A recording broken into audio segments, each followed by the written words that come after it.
dar início a mais um culto. Espero que você esteja bem, que sua semana tenha sido uma semana em que você conseguiu superar, né, os desafios, que você conseguiu caminhar bem direitinho. Quero pedir para você abrir a Bíblia no livro de Atos, capítulo 9, versículo 18. Atos 9, 18. É um texto conhecido. Conta um pouquinho, vamos ver se você lembra. Diz assim, Atos 9, 18. E logo lhe caíram dos olhos como que umas escamas, e recuperou a vista. E levantando-se, foi batizado. Essa é parte muito importante da conversão de Paulo. Paulo, não sei se você sabe, mas ele era um religioso judeu ferrenho, que perseguia os cristãos, matou, chegou a participar de morte.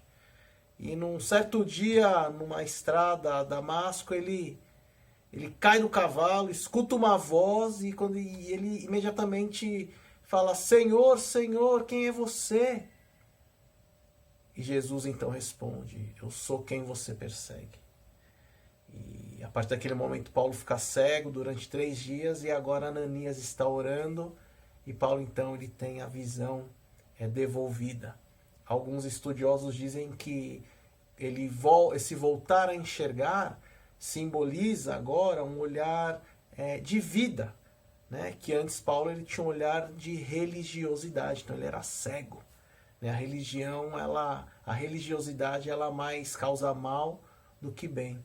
E Paulo agora, depois desse encontro com Jesus, ele passa a ter um olhar de vida, ele começa a ver beleza, ele começa a querer plantar beleza. Ele então começa esse caminho de pregar a palavra de Cristo. Que nós possamos, permanecer nesse caminho, pregando a palavra de Jesus, pregando essa beleza, essa maravilha. Vamos fazer uma oração? Senhor, abençoa o culto de hoje, esteja conosco, esteja nos encorajando a permanecer nesse caminho, que possamos calibrar cada vez mais o nosso olhar à vida, ao amor, ao Senhor. Que possamos sair transformados essa noite. Em nome de Jesus. Amém. Fase amarela. Estamos na fase amarela aqui em São Paulo. E se puder, fique em casa. Então, se você puder ficar em casa, eu quero te indicar um filme. Um filme que foi um clássico.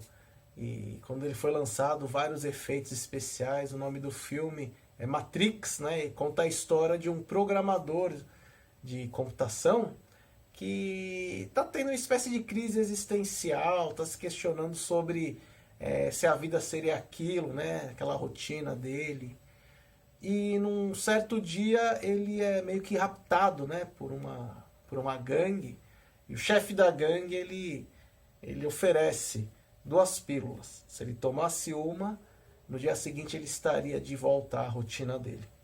Mas se ele tomasse a outra, ele então descobriria a vida de um jeito novo, diferente. Ficou curioso? Qual pílula que ele escolheu? Assista. Matrix. Tá? É um filme que vale muito a pena. Faz a gente pensar. E falar em pensar, agora é hora no nosso louvor, um momento de reflexão. Eu vou recitar uma música de Ele é músico, ele é escritor e ele é um cara super versátil. A Marli gosta dele, o nome dele é Marcos Almeida. Então eu gostaria que você agora se concentrasse na minha voz, presta bastante atenção que essa letra é maravilhosa. O nome da música é Esperar é Caminhar. Quando espero a chuva chegar, tu vens com teu vento.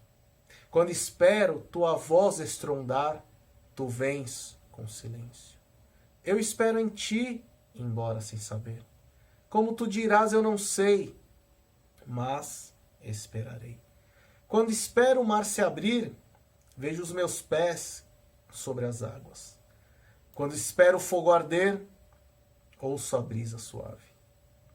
Mesmo sem saber como tu dirás, dentro de mim reinará a tua paz, que me faz saber que esperar em ti é sempre caminhar. Bonito, né? Esperar em Deus é sempre caminhar. Que possamos melhorar, né? Essa caminhada junto a Ele. Vamos fazer uma oração? Senhor, a Bíblia diz que Cristo é o caminho, é a verdade e a vida. E nós começamos a percorrê-lo. E nós queremos cada vez mais, Pai, caminhar esse caminho de vida e de verdade. Abençoa agora o momento da palavra. Esteja conosco. Fale aos nossos corações. Em nome do teu Filho Jesus, te peço. Amém. O texto que eu vou ler hoje está lá no Evangelho de João, capítulo 1. É um texto relativamente famoso. João, capítulo 1, versículo 29. João 1, 29. Diz assim: No dia seguinte, João Batista viu a Jesus, que vinha para ele, e disse: Eis o Cordeiro de Deus que tira o pecado do mundo. Eis o Cordeiro de Deus que tira o pecado do mundo. Aqui em São Paulo, como eu disse lá no começo do culto, está na fase amarela, ou seja, o coronavírus ainda está agindo sobre a cidade, mas de um modo um pouquinho mais ameno. E eu não sei você, eu pelo menos eu estou torcendo, mais do que estou orando bastante, para que a vacina contra o coronavírus seja logo desenvolvida, esteja logo pronta. Eu tenho quase certeza que você também está torcendo, né? Que afinal, quando esse remédio for descoberto, em certa medida, é a possibilidade do coronavírus ser tirado do mundo. Esse remédio vai nos imunizar. E o coronavírus, em certa medida, vai ser tirado do mundo. Eu tenho certeza que enquanto essa vacina ela não é descoberta, você está se protegendo para não se contaminar e também está se cuidando para não contaminar as pessoas. Afinal, essa doença é uma doença perigosa. Eu sei que em alguns casos ela se comporta como uma gripe moderada, uma gripe fraca. Em outros casos não traz sintoma nenhum, mas em muitos e muitos casos traz sintomas gravíssimos.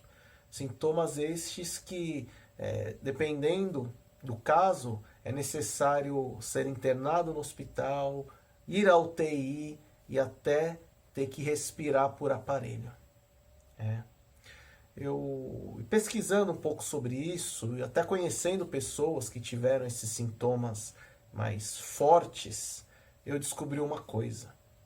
Essas pessoas, apesar de curadas, elas têm que conviver com algumas sequelas dessa doença. E são sequelas super variadas. Em alguns casos, as sequelas da Covid-19 são sequelas leves. São sequelas como dores musculares que em algumas semanas, talvez em 1, 2 meses, elas desaparecem. A pessoa volta a ter uma vida normal. Mas eu também descobri que tem sequelas que elas têm um prazo maior, um longo prazo, para elas desaparecerem. Em alguns casos, por causa da falta de oxigenação devida no cérebro, tem pessoas que ficam muito irritadas, têm humor alterado, chegam até a ficarem depressivas.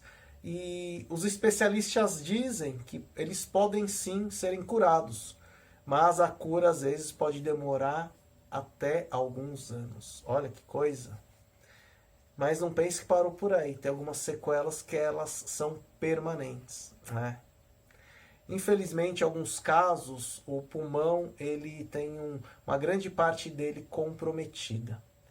E quando então, ele começa a se regenerar, ele passa por uma espécie de cicatrização, que é a fibrose. E onde a fibrose ela se estabelece, o pulmão não funciona mais como antigamente. Então, algumas pessoas, apesar de curadas do coronavírus, terão que caminhar o resto da vida com problemas respiratórios. É sério isso, né? É muito sério. Mas o que isso tem a ver com o texto que eu acabei de ler? O que isso tem a ver com Jesus, o Cordeiro que tirou o pecado do mundo? Eu acho que tem algumas coisas a ver, né? Principalmente essa doença com o pecado. Eu não sei se você já estudou, já foi buscar o significado de pecado. Eu trouxe aqui, né, um resumo. O termo pecado vem da palavra grega hamartia. O que quer dizer harmatia? Harmatia quer dizer errar o alvo, quer dizer desviar do caminho correto, quer dizer andar como cego por aí.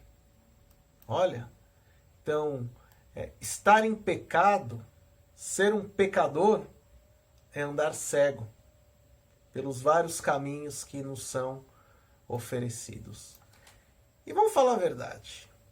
Um cego, sem nenhum tipo de ajuda, ele fatalmente vai cair, vai se machucar, e o pior que isso, vai ter um destino horrível, né, que a gente chama de inferno. E o que é então esse andar cego? Andar cego, eu diria que tem alguns sintomas, né? Alguns sintomas como construir relações superficiais. Andar cego é sentir uma insatisfação permanente, apesar de buscar alguns propósitos, alguns objetivos. Quando eu consigo cumpri-los, a insatisfação toma conta de mim novamente. É sentir uma espécie de cansaço. Andar cego no pecado é sentir uma espécie de cansaço. É sentir que tudo que eu faço nunca será suficiente. É sentir um vazio existencial. O andar cego por causa do pecado é uma vida sem propósito. É uma vida existencialmente vazia. Mas para esse problema tem solução. Quem é a solução? Jesus, o Cordeiro de Deus que tira o pecado do mundo. Jesus nos cura do pecado. Encontrar Jesus é ter os olhos abertos, é não ser mais cego, é enxergar o caminho de vida, o caminho correto. Enxergando o caminho correto, agora eu posso percorrer. E sabe o que isso significa? Significa que eu sou curado de uma vida sem propósito. Eu tenho agora uma vida com propósito. Mas assim como a Covid, apesar de ser curado do pecado, a Bíblia diz que nós ainda permanecemos com uma natureza pecaminosa, né? Eu diria que nessa comparação, apesar de curado da essência do pecado, né, da vida sem propósito, eu tenho algumas sequelas que me marcam, algumas sequelas que talvez desapareçam num curto prazo, talvez elas desapareçam num longo prazo, ou talvez elas não desapareçam. Eu tenha que conviver com elas pelo restante dessa minha caminhada, até chegar no meu destino maravilhoso, que é o paraíso. Quando eu penso, então, em sequelas que são rapidamente curadas, me vem algumas à cabeça, né? Por exemplo, algumas atitudes que eu mudo rapidamente, como o brasileiro, infelizmente, lê pouco. Mas o brasileiro que se converte passa a ler mais. Por quê? Porque a palavra de Deus, né, foi revelada num livro, na Bíblia. Então, eu sou obrigado, se eu sou um cristão de verdade, eu sou obrigado a ler mais. E quanto mais eu leio, mais eu desenvolvo meu cérebro, desenvolvo minha inteligência e desenvolvo várias habilidades. Outra sequela que eu percebo que é rapidamente, que desaparece rapidamente, é a sequela do semblante fechado. Quem não conhece Jesus, por causa, né, de viver uma vida sem propósito, normalmente tem um semblante fechado, parece que tem um ar aí meio escuro, mas depois que passa a viver com Jesus, é curado do pecado, essa pessoa ela então passa a ter um semblante mais reluzente, tem um olhar mais bonito, ele transmite agora uma alegria. E outra sequela que desaparece rapidamente é a sequela de uma vida, para mim, de uma vida muito individualizada. Porque a proposta do cristianismo, né, do Evangelho de Jesus, é viver em comunidade, é viver em família, né, a família de Deus. Cristo é um corpo e cada pessoa é uma partezinha do corpo. Então, ser curado do pecado, rapidamente a sequela do isolamento e da solidão e talvez do egoísmo rapidamente desaparece rapidamente. Olha que coisa legal, né? Então a conversão, a cura, né, da essência do pecado, né, viver uma vida com propósito, é rapidamente ter as sequelas da pouca leitura, do semblante fechado e do isolamento curados. Elas desaparecem, né, rapidamente. Mas e as sequelas de longo prazo ou permanentes? É sobre estas que eu quero conversar com você hoje. Sabe por quê? Porque tão importante quanto estar no caminho é percorrê-lo de forma correta. Tão importante quanto estar no caminho é percorrê-lo de forma correta, né? Agora você tem uma vida com propósito, agora você tem um caminho a trilhar. Vai vir esse caminho, infelizmente, tem as sequelas do pecado, mas agora você não pode mais desviar. Por quê? Tão importante quanto estar no caminho é percorrê-lo de forma correta. E percorrer de forma correta é saber trilhar esse caminho no ritmo certo. Esse caminho ele tem que ser percorrido num ritmo certo. Entre 2015 e 2018, eu era um corredor, né? Não profissional, né? Um corredor amador. Então eu corria pelo menos 2 vezes por semana. E quando eu comecei a correr, né, eu fazia minhas metas lá, correr tantos quilômetros. E algumas vezes, então, eu queria terminar logo aquela meta, então eu corria rápido. Só que tinha um problema. Apesar de correr rápido, eu cansava rápido. Eu cansava de tal forma que eu não conseguia terminar o percurso, eu não conseguia bater a minha meta, né, a quilometragem que eu havia me proposto. Então, andar rápido demais faz você cansar rápido demais. Mas, né, nessa questão da corrida também, às vezes eu estava muito relaxado, então eu corria mais devagarinho, como se eu tivesse todo o tempo do mundo e alcançava então o meu objetivo. Mas pesquisando eu vi que correr muito devagar não traz os benefícios que uma corrida pode trazer. Correr muito devagar não acelera o metabolismo como deveria acelerar. Correr muito devagar não força os músculos, né, para eles se enrijecerem, se fortalecerem da maneira adequada. Então o benefício de correr muito devagar é nenhum ou é muito pequeno. Então eu também percebi que não dá para correr muito devagar. Tem um ritmo correto ali, que não é nem muito rápido, nem muito devagar, apesar de que tem treinos que é um ritmo mais rápido e tem treinos também que é um ritmo mais devagar. Para quê? Para você ter o benefício, né, que a corrida pode trazer para a sua saúde. E no cristianismo, no Evangelho de Jesus, no caminho, é a mesma coisa. É a mesma coisa. Esse ritmo eu chamo de tempo de Deus, né? O tempo de Deus ele tem que ser seguido. O tempo de Deus ele tem um ritmo. E quem nos dá esse ritmo é Deus. Então a gente tem que escutar, entender e percorrer o caminho no ritmo de Deus. A gente não pode percorrer esse caminho nem muito rápido, nem muito devagar.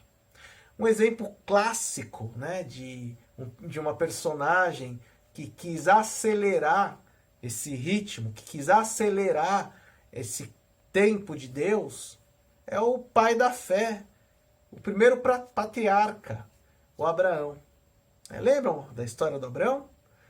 Abraão, certa feita, escuta a voz de Deus, chamando para sair da família dele para uma terra que ele prometeu a Abraão, que Deus promete a Abraão, e que lá Abraão então começaria a construção de uma grande nação. Ele seria pai de uma grande nação, uma nação que não dá para contar, maior que o número de grão de areia, maior que o número de estrelas no céu. Abraão, então, nesse passo de fé, escuta essa voz e obedece. E vai, então, caminhando no tempo de Deus. Só que o problema para Abraão é que ele começa a avançar em idade, ele começa a ficar idoso. E até aquele momento ele não havia tido filho. Então ele começa a achar que Deus não iria cumprir a promessa de lhe dar uma grande nação. Outra coisa interessante é que a esposa de Abraão, Sara, ela era estéril, ela não podia ter filho. Então, diante dessa problemática de Abraão já estar velho e de Sara ser estéril, Abraão decide engravidar uma escrava. Ele decide cumprir a promessa de Deus. Só que isso foi desastroso, A escrava Agar, né, ela engravida de Ismael, então Ismael, o primeiro filho de Abraão. E depois de apenas alguns anos, Deus faz um milagre e Sara, que era estéril, engravida de Abraão. E aí nasce o filho da promessa, Isaac. Só que a bobagem já tinha sido feita. Abraão agora com 2 filhos começa a ter problema nos relacionamentos, né, entre os filhos, entre as mães. Problemas estes que fazem com que Abraão expulse Agar e Ismael do meio deles. Agar e Ismael, então, eles são abandonados no meio do deserto, abandonados à própria sorte. Mas Deus, com sua misericórdia, alcança mãe e filho e dá uma nova vida a eles. Tanto que Ismael, ele acaba sendo pai de uma grande nação. E Abraão, por meio de Isaac, também acaba sendo pai de uma grande nação. Mas por causa dessa falta de paciência de Abraão, por causa dessa aceleração que Abraão coloca no tempo de Deus, essas 2 nações, os filhos de Ismael e os filhos de Isaac, são nações que historicamente se confrontam, são nações inimigas. E até hoje, essas 2 nações permanecem em animosidade. Olha que coisa! A sequela permanente a Abraão, infelizmente, era essa espécie de ansiedade, essa espécie de falta de paciência. Isso fez então com que Abraão ele andasse fora do ritmo de Deus, ele andasse rápido demais. Por causa dessa sequela que ele não soube lidar, olha só o estrago que foi causado. Então o descompasso de Abraão trouxe problemas enormes. Mas, como eu disse, tem também o que anda muito devagar, quase parando. O exemplo que eu trago é lá na parábola dos talentos. Lembra que o Senhor distribui talentos para 3 servos, né? 2 pegam esses talentos e investem, conseguem multiplicar. Um deles, o que faz? Com medo de perder os talentos, com medo de desenvolver os talentos, ele enterra. E quando o Senhor então ele volta, ele fica muito feliz com os 2 que conseguiram desenvolver e fica extremamente bravo com esse que escondeu, que enterrou o talento. Esse moço, ele foi inseguro. esse moço, ele pegou aquele tesouro e escondeu e guardou. Ele foi passivo demais, foi moroso demais, ele parou. E isso trouxe um enorme prejuízo a ele. Ele não conseguiu se desenvolver da maneira correta. Tá vendo? Esse moço, apesar de ser curado do pecado, ficou algumas sequelas, né? A sequela de ficar pasmando, né? De ficar paralisado, de parar no tempo, de parar no caminho. Então ele não conseguiu se desenvolver corretamente. Olha, eu tenho certeza que uma dessas duas sequelas você tem. Ou você quer acelerar as coisas, ou você, por um zelo enorme, retarda as coisas.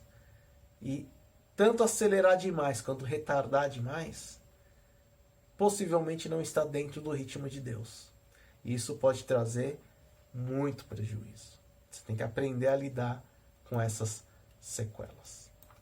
Mas percorrer esse caminho é um caminho que não demanda apenas entender o ritmo, entender o tempo de Deus, né?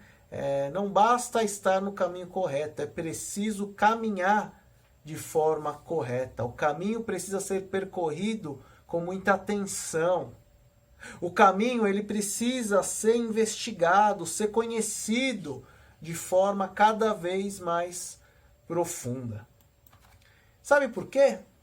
Porque quando você conhece o caminho de forma profunda, né, o Senhor Jesus diz, né, e conhecereis a verdade vos libertará. Ele também diz que o meu povo perece por falta de conhecimento.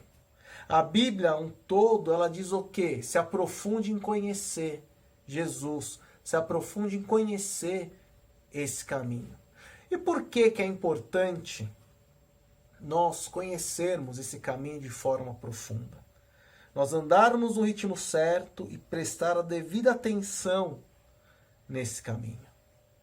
Porque, infelizmente, a sequela da desorientação, ela nos aflige de vez em quando, ela aparece de vez em quando.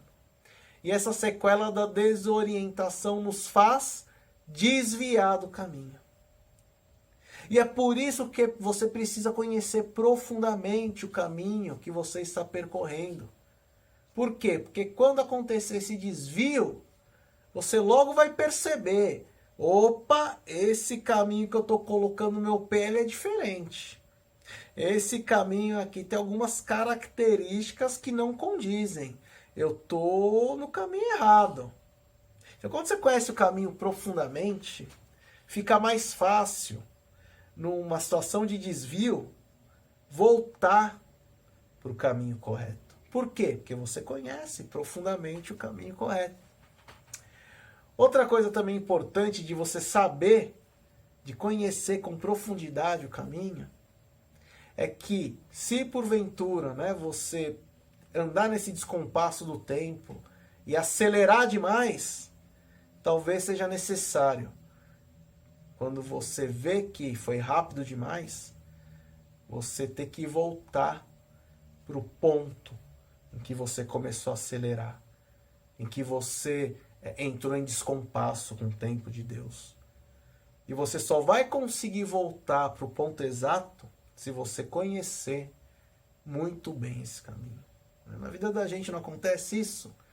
Às vezes a gente erra e é necessário então investigar numa espécie de engenharia reversa, né? Quais foram os passos que eu percorri que me causaram esse erro? Você tem que conhecer profundamente esses passos. Você tem que conhecer profundamente esse caminho. E para você se aprofundar nesse caminho, eu digo que esse aprofundamento se dá de duas formas. Ele se desenvolve de duas maneiras. Eu vou chamar aqui uma maneira de maneira teórica e a outra maneira uma maneira prática. A teórica você já deve saber qual é, né? A teórica é ler a Bíblia. É se aprofundar em conhecimento nesse livro que é a palavra de Deus. É conhecer, É conhecer os personagens, as histórias, os conceitos.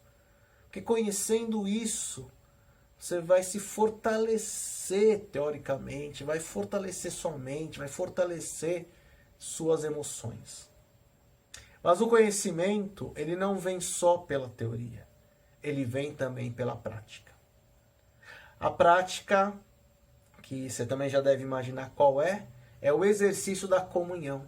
Né? É o encontrar as pessoas, é conviver, é ajudar, é testemunhar no trabalho, são as nossas ações através dos relacionamentos. E perceba que são duas pernas, né, que vão me fazer então aprofundar e conhecer esse caminho. Teoria, leitura da Bíblia, e prática, comunhão. E perceba que se você investir mais em uma e menos na outra, ou se você investir somente em uma e nada na outra, você vai ter problema. A gente vê na Bíblia que tem as personagens, os fariseus, eles eram o quê? Doutores da lei. Eles sabiam tudo na teoria. Mas na prática, eles eram homens horríveis. Por quê? Porque eles não queriam saber de se envolver com o povo. Eles não queriam saber de se relacionar com o povo. Eles só queriam saber de caminhar com as leis, com as regras, com a teoria debaixo do braço. E o problema disso é quando você tem muita teoria e pouca prática, você começa a ver o povo de longe. E quando você vê as pessoas de longe, você trata tudo igual. E quando você trata tudo igual, você acaba oprimindo as pessoas. Você acaba desrespeitando as pessoas. Mas, por outro lado, se você só investir no relacionamento, só investir na comunhão, você vai ter um problema. Porque no mundo dos afetos, a afetividade, as emoções podem nos cegar. A aproximação apenas de algumas pessoas com muita intensidade pode fazer com que a visão daquela pessoa seja a minha visão. Então isso, vagarosamente, vai me fazendo me conformar àquela pessoa.